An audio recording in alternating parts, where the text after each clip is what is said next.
히브리서 3장 1절 말씀 우리 같이 합독하겠습니다. 한 절입니다. 시작.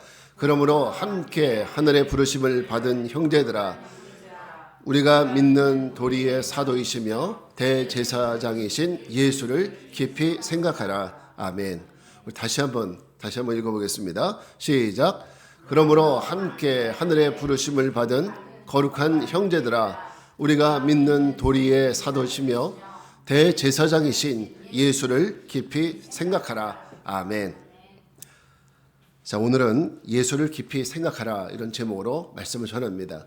이번 사순절 기간 동안 사순절 이번에 제 나름대로 정했던 주제가 바로 여기 앞에 현수막에 나와 있죠. 예수를 깊이 생각하라입니다. 17세기에 영국의 그 한 시골 마을에서 있었던 일입니다. 한 청년이 사과나무 아래에 앉아서 독서를 하고 있었어요. 근데 갑자기 나무 위에서 사과나무가 하나가 뚝 떨어지는 거예요. 예? 사과나무가 하나가 뚝 떨어지는 겁니다. 그래서 그걸 보면서 이 청년은 생각을 하기 시작한 거예요. 왜 도대체 사과가 왜 떨어지는 걸까? 사과가 왜 밑으로 떨어지는 걸까? 이런 것을 생각을 하게 되었고, 그 사람은 우리가 일상적인 그런 일이지만 이 일상적인 것들을 파헤치고 연구해서 뭐를 발견했냐면 만윤인력이라는, 여러분 우리 눈에 보이지 않지만 이 세상에 분명히 존재하는, 그죠? 이 세상을 움직이는 그런 한 가지 힘을 발견하게 된 겁니다.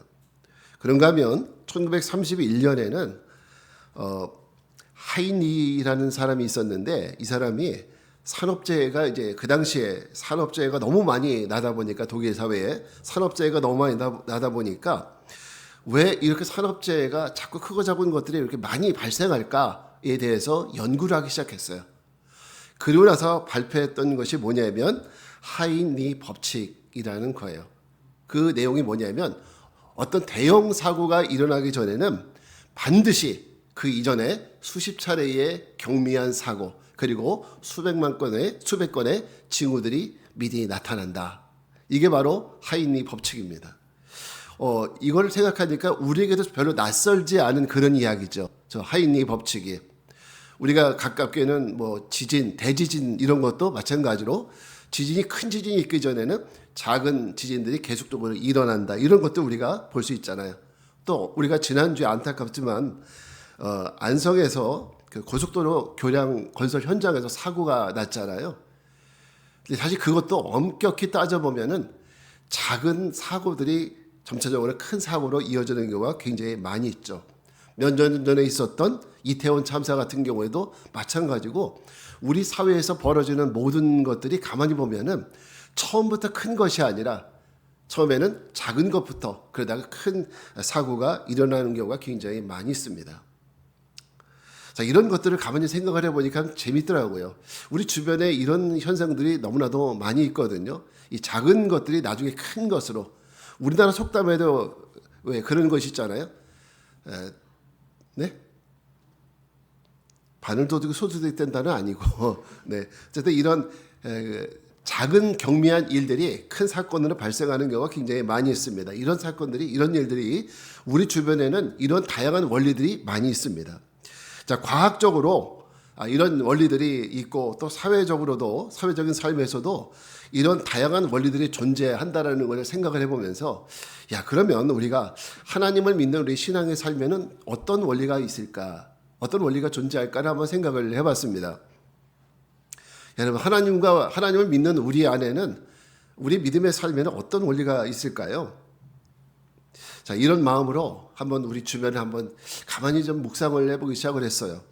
제가 최근 목회 여정 속에서 만났던 우리 성도님들, 우리 주변의 그리스도인들, 또 내가 만나는 이렇게 주변의 분들을 가만히 이렇게 보면서 가만히 생각을 해보니까 제일 심각하게 느껴지는 부분이 있는데, 제가 이것을 정리를 하면서 이름을 하나 붙였어요.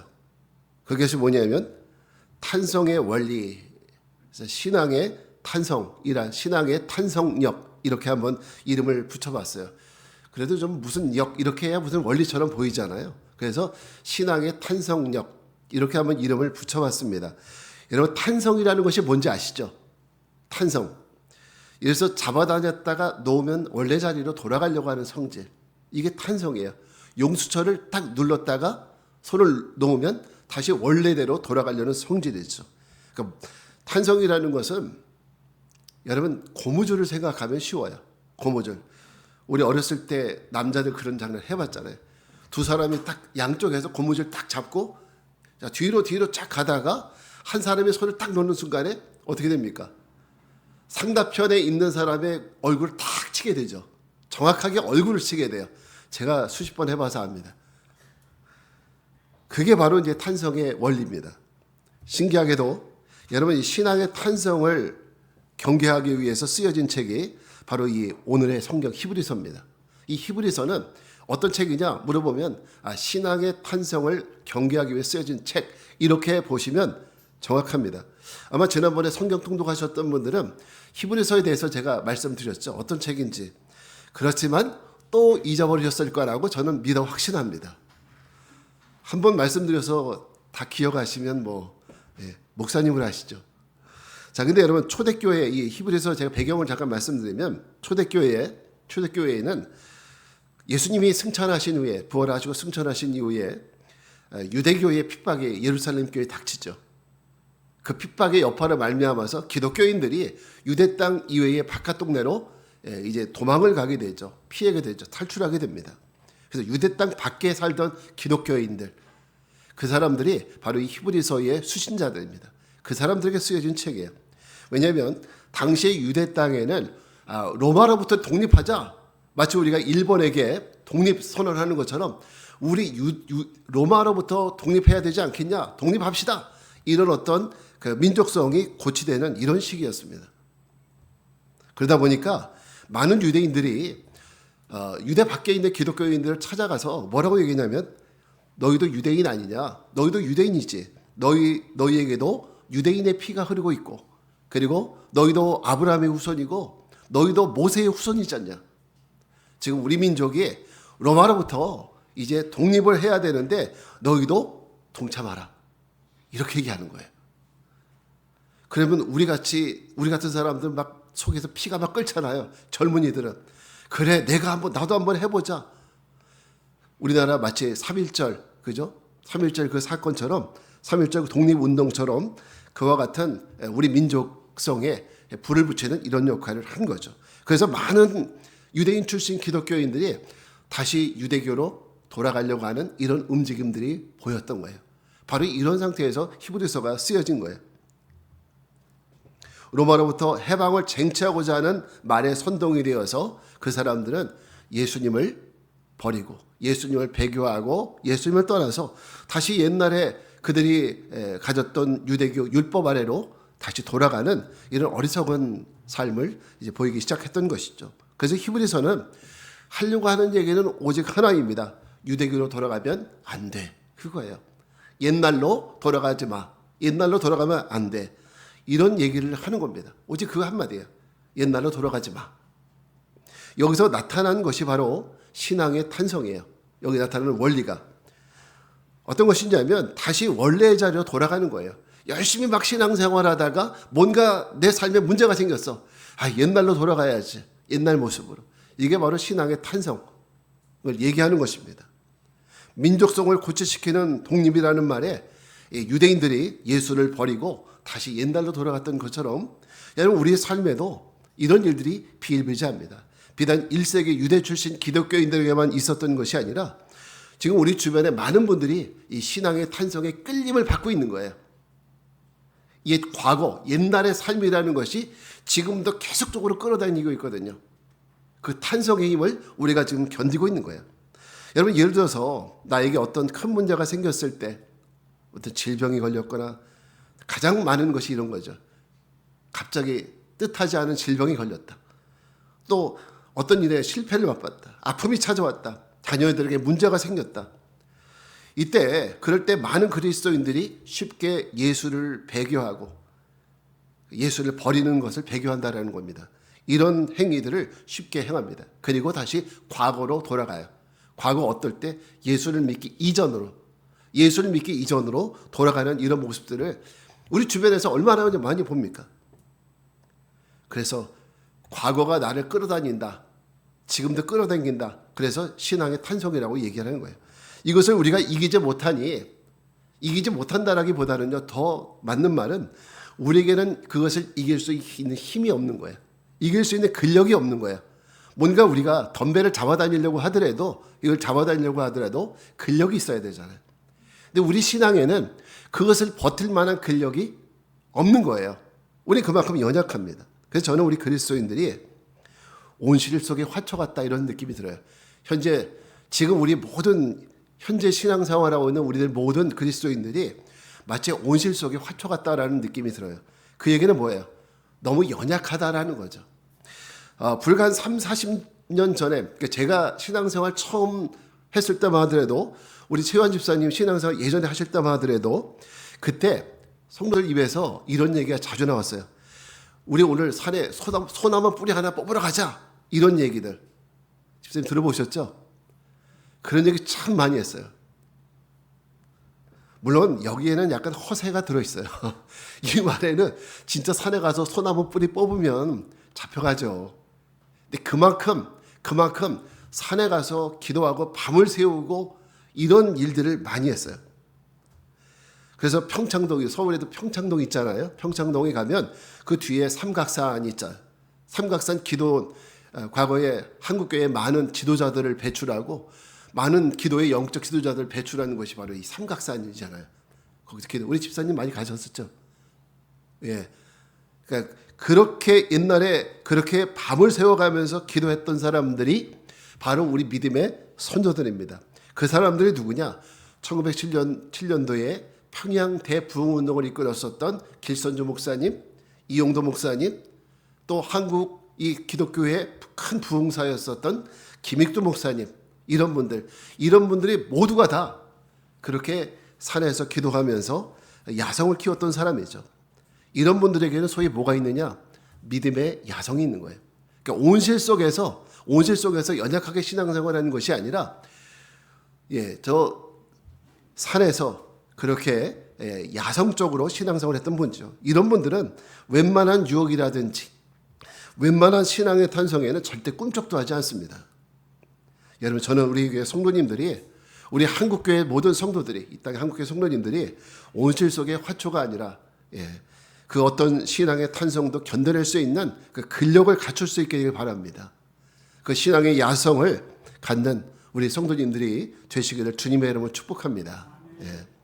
오늘 히브리서 성경을 읽어보면요, 민족적인 배신자가 되지 않기 위해서 예수를 향한 믿음을 저버리고 동족들에게 돌아가는 그 사람들을 생각을 해보게 됩니다. 물론 그 사람들의 선택은 잘못된 선택이죠. 당연히 그리스도인들 입장에서 보게 되면 비판받아 마땅합니다. 근데 한번 생각을 해보자는 거죠. 그들은 왜 그렇게 쉽게 예수를 배교했을까? 그들은 예수를 떠날 수밖에 없었을까? 그럴 수밖에 없었을까라는 생각을 해보게 됩니다. 예전에 우리 교회에 나오셨던 그 한 분이 계셨어요. 저와 저희 아내는 지금도 그분을 위해서 기도하고 있는데 어렵게 예수를 믿었습니다. 50년 동안 불교에 다니시다가 오셨으니까 그분으로서는 그 당시 그거는 아주 큰 결단이죠. 인생에 그와 같은 큰 결단은 없었죠. 굉장히 큰 결단과 각오를 하고 나오셨죠. 교회의 새벽 기도도 거의 빠지지 않고 늘 나오셨어요. 성경도 거의 매일 하루의 삶이 성경이 있는 거였어요. 그러면서 믿음이 들어가길 바랬습니다. 그렇지만은 자녀들에게 자꾸 어려운 일들이 생기기 시작을 했어요. 그리고 자녀들이 교회에 나가지 말라고, 교회 어머니가 교회에 나가서 우리에게 이런 일이 생긴다는 이런 얘기를 자꾸 듣다 보니까 어려움을, 그 산을 넘지 못하셨어요. 그래서 지금은 결국 교회를 떠나서 다시 옛날 모습으로 돌아가 버리셨는데, 그래서 지금 그분이 저희에게는 아픈 손가락처럼 그런 느껴집니다. 그래서 지금도 저희는 그분을 위해서 기도하고 있어요. 다시 돌아올 수 있기를. 분명히 하나님이 그분을 선택하셨다면은 저희는 그분이 돌아오실 거라고 믿어요. 여러분도 기도해 주시면 고맙겠습니다. 여러분, 이 말 들어보신 적 있죠? 우리는 돌아올 수 없는 강을 건넜다. 들어보셨어요? 이 말은 들어보셨나요? 주사위는 던져졌다. 들어보셨죠? 이 말이 어디서 나왔냐면 바로 로마 황제 가이사르의 일화 속에 나오는 얘기입니다. 이 가이사르입니다. 가이사르가 해외 원정을 마치고 이제 다시 로마로 들어옵니다. 루비콘 강을 건너서 올 때 로마의 장군들은 반드시 루비콘 강을 건널 때는 무기를 전부 다 해제하고 들어와야 돼요. 그게 로마 원로원이 정한 법입니다. 근데 이제 가이사르는 이 로마가 이렇게 되면 안 되겠다. 로마를 좀 변화시켜야 되겠다. 이런 마음을 가지고 개혁을 꿈꿨습니다. 그래서 무장을 한 상태로 루비콘 강을 건너게 된 거죠. 그럼 무엇을 의미하는 거예요? 네, 반란이 있죠. 그때 가이사르가 한 말이 주사위는 던져졌다.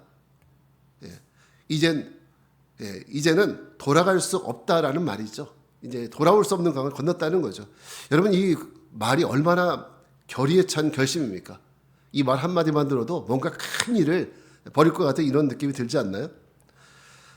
결국 가이사르는 로마로 들어가서 원로원을 몰아내고 그리고 다시 황제 자리에 올라서죠. 그래서 초대 황제가 되는 사람이 가이사르. 자세한 얘기는 책을 읽어보세요. 여러분 이 가이사르가 루비콘 강을 건널 때 정말 비장한 마음을 갖는 거예요. 쉽게 결정한 것이 아니에요. 잘못하면 자기와 부하들이 목숨을 잃을 수도 있는 반란이잖아요. 쉬운 결정이 아니었습니다. 정말 비장한 마음과 각오로 부하들과 함께 루비콘 강을 건넜어요.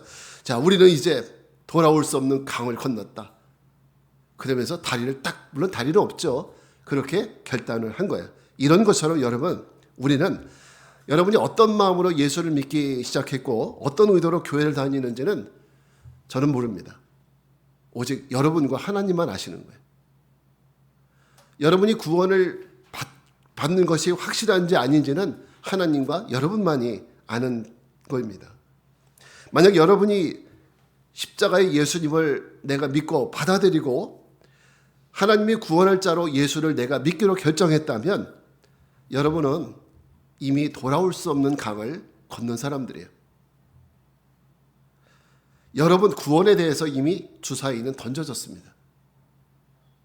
여러분은 이미 구원의 강을 건너셨고 다시 옛날로 돌아갈 수가 없는 거예요. 슬프세요? 이미 여러분은 구원의 강을 건넜다는 걸 여러분 잊지 마시기 바랍니다. 가이사르가 했던 말처럼 그래, 내 신앙에 대해서 구원에 대해서 주사위는 던져졌다. 나는 이제 다시 돌아갈 수 없는 강을 건넜다. 여러분 이 마음을 품으시기 바랍니다. 한번 볼까요? 왜 이런 말씀 드리냐면 히브리서 13장 5절 말씀 같이 한번 읽어볼게요. 시작. 그가 친히 말씀하시기를 내가 결코 너희를 버리지 아니하고 너희를 떠나지 아니하리라 하셨느니라. 여기서 너희는 누굽니까? 바로 예수를 믿은, 예수를 영접한, 예수를 나의 구주로 영접한, 하나님을 나의 아버지 삼고 내가 하나님의 자녀된 사람들. 여러분 맞으시죠? 왜 이렇게 대답이 시원찮아요? 여러분 맞으시죠? 아멘. 너희를 결코 어떻지 않겠다? 버리지 않겠다. 여러분이 다시 돌아가려고 한다 할지라도 하나님은 여러분 버리지 않으신다는 거예요. 여러분 이미 누구 거? 하나님 거예요. 여러분 이미 하나님 겁니다. 그래서 하나님은 여러분은 다시는 돌아갈 수 없는 강을 건너왔다는 거예요. 자, 그럼 우리는 어떻게 하면 옛날 삶으로 자꾸 우리를 끌어다니는 이 영적 탄성의 법칙을 극복하고 히브리서 저자가 말하는 것처럼 오직 예수를 믿음 안에서 섬기고 예수 안에 거할 수 있을까요? 어떻게 하면 예수만 우리가 섬길 수 있을까? 저는 히브리서 전체가 주는 주제 그리고 오늘 우리가 이 사순절에 같이 묵상하고자 하는 바로 그 한마디 뭐예요? 예수를 깊이 생각하라. 예수를 깊이 묵상하는 삶이 우리를 끈끈에 붙들어줄 수 있습니다. 자, 한번 우리 다시 히브리서 3장 1절 말씀을 같이 읽겠습니다. 시작. 그러므로 함께 하늘의 부르심을 받은 거룩한 형제들아, 우리가 믿는 도리의 사도이시며 대제사장이신 예수를 깊이 생각하라. 아멘. 여러분, 지금 여기 이 히브리서는 누구를 향해 썼던 얘기를 했어요? 예수를 버리고 이제는 다시 옛날로 돌아가려고 하는 그 사람들에게 쓴 책이라 그랬죠. 그 사람들에게 이 히브리서 저자는 뭐라고 얘기합니까? 그리스도와 그럼 함께 하늘의 부르심을 받은 거룩한 형제들아. 놀랍지 않으세요? 만약에 우리 같으면 이 배신자들아 이렇게 얘기했을 거야. 그런데 히브리서 저자들은 뭐라고 그래요? 히브리서 저자는 뭐라고 합니까? 하늘의 부르심을 함께 받은 거룩한 형제들. 너희는 거룩한 형제야. 이미 예수님과 우리는 같이 거룩한 주님의 형제죠. 그리고 하나님의 자녀죠. 이미 자녀된 사람이기 때문에 거룩한 형제라고 부르는 거예요. 너희가 지금 잠시 헷가닥 해가지고 죄송합니다. 잠시 정신을 놓고 다시 옛날로 돌아갈게 이런 마음을 품는다 할지라도 그래도 너희는 이미 거룩한 형제들이야. 우리는 이미 부르심 받은 거룩한 형제들이야. 여러분, 우리가 그런 사람들 믿습니다. 때로는 여러분들이 나 예수님 잘못 믿었나 이런 생각이 든다 할지라도 그래도 여러분이 예수를 진짜 영접하고 믿었다면은 여러분은 이미 하나님의 거룩한 부르심을 받은 거룩한 형제들임을 믿으시기 바랍니다. 예. 그들이 배교의 미혹을 받고 있음에도 불구하고 그들은 이미 거룩한 형제예요. 거룩한 형제면 제가 아까 말씀드렸던 그분을 향해서도 제가 계속 말씀드리는 거는 그분이 예수를 정말 믿으셨고 정말 예수를 영접하셨다면은 그분은 여전히 우리에게 거룩한 형제입니다. 돌아오실 거예요. 여러분 잊지 마십시오. 우리가 예수를 믿고 그리스도인이 된 것은 내가 믿고 싶어서 된 것이 아니에요. 다 하나님의 때가 이르러서 하나님이 여러분을 이곳에 부르신 겁니다. 그리고 분명히 아십시오. 때로는 우리가 믿음이 연약해져서 예수를 떠나고 싶은 마음이 들을 때가 설령 있다고 할지라도 여러분은 변함없이 하나님의 자녀들입니다. 내가 하나님 앞에 너무너무 속상해서 하나님 계시나요? 하나님 정말 살아계십니까? 하나님은 정말 나를 사랑하시기나 하시나요? 이렇게 하나님을 원망한다 할지라도 여전히 여러분은 하나님의 자녀이십니다. 그 사실을 잊지 마시기 바랍니다. 여러분이 실패해도 여러분은 하나님의 자녀예요. 변함없는 하나님의 자녀입니다. 그 사람들에게 히브리서 기자가 요청하는 바가 뭐냐면 갈 때 가더라도 예수를 깊이 한번 생각해봐라. 지금 가기 전에 예수님이 어떤 분이신지에 대해서 다시 한번 깊이 생각을 해보라는 겁니다. 옛적 삶으로 돌아가기 전에 예수님이 어떤 분이신지에 대해서 깊이 생각을 해보라는 거죠. 내가 지금 그분을 떠나는 것이 맞는지, 그것이 옳은 선택인지, 예수님이 누구신지, 예수님이 나를 위해서 어떤 일을 하셨는지 한번 깊이 묵상해보고 생각을 해보라는 거죠. 저는 오늘 히브리서 기자의 말에 많은 공감을 가지고 있습니다. 왜냐하면 깊이 생각하는 이 부분, 깊이 생각을 해보면 너희는 절대 떠날 수 없다는 거죠. 절대 옛날로 돌아갈 수 없다는 거예요. 이 말에 공감하는 것은 오늘날 많은 그리스도인들의 약점은 생각을 하지 않는다는 거예요. 생각하지 않고 신앙생활하는 거. 생각한다는 것이라는 책을 쓴 강영한 교수는 넘겨주세요. 오늘날 그리스도인들의 약점에 대해서 이렇게 말했습니다. 오늘날 그리스도인들의 약점은 생각을 하지 않는다는 것입니다. 이렇게 얘기를 했어요. 복음이 뭔지 생각 안 해요. 그냥 나오는 거예요, 교회. 내가 왜 예수를 믿는지 생각 안 하세요. 그냥 교회만 나오는 거예요. 구원은 도대체 어떻게 이루어지는지, 내가 어떻게 거듭난 사람이 되는지 생각하기 싫습니다. 그냥 나오는 거예요. 물어보면 몰라요. 이해도 못해요. 그냥 나오는 거예요. 우리는 왜 그것을 알고 싶지 않을까요? 왜 그것에 대해 궁금하지 않을까요? 예루살렘의 아이만이라는 책을 쓴 한나 아렌트라는 사람이 있어요. 이 사람은 한 장 넘겨주세요. 이 사람이 어떤 얘기를 하냐면 생각하지 않는 것도 죄다. 이렇게 얘기했어요. 생각하지 않는 것도 죄다. 여기 저 책 속에 나오는 아이만이라는 사람은 독일 나치의 전범입니다. 2차 세계대전 때 600만의 유대인들이 홀로코스트에 가스실로 들어가서 죽음을 당했죠. 대략 600만이에요. 근데 유대인들을 기차에 실어서 가스실로 옮겨간 책임자가 바로 이 아이만이라는 사람이었어요. 그래서 독일 전범으로 지정된 사람입니다. 이 사람이 전쟁이 끝난 후에 나중에 남미에서 잡혀요.